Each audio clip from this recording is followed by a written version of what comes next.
So mga pinsan, nandito tayo sa Morong Bataan.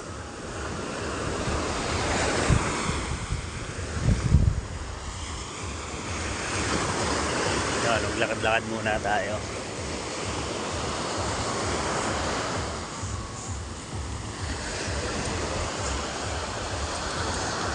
Meron pa sila dito, ewan ko anong tawag dito.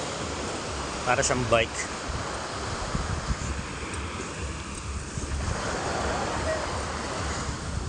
Floating bike. Hindi ko alam kung anong tawag dito.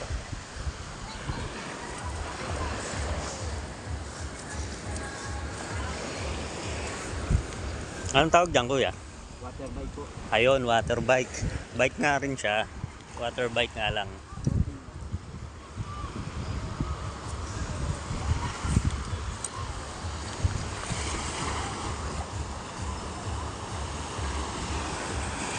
So yun mga kapinsan, no, maganda pong gumala dito this month kasi konti pa lang yung tao. Isa lang to sa pwede nyong gawing activity.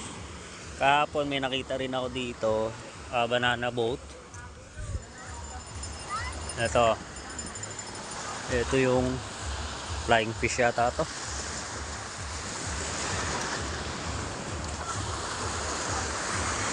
Tapos doon merong speedboat. Hindi natin makita ngayon yung jet ski.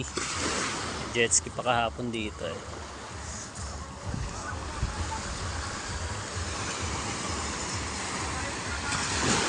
So yun, yung natatanaw nyo doon, part pa rin naman yan ng Morong Beach. Pero yung kabilang side nyan, meron pang ibang mga resort dyan. Marami pa yan kasunod. Pero dito, halos pino yung buhangin.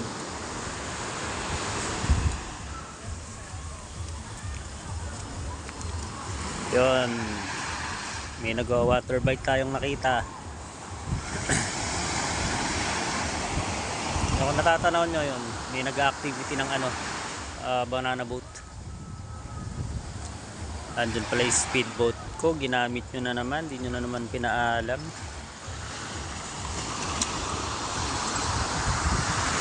Sermon ka talaga pagbalik mo dito. Ayun mga kapinsan, tumawag na sila. At nalaglag na sila sa nalaglag na.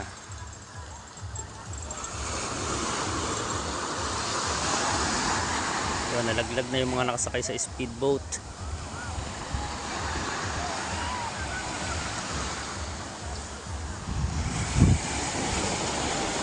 Mga kapinsan, kung gusto nyong pumunta dito sa Morong Bataan, click nyo lang sa baba. Lalapag ko kung ano kayo makakapunta. Or click nyo lang Z88 Tours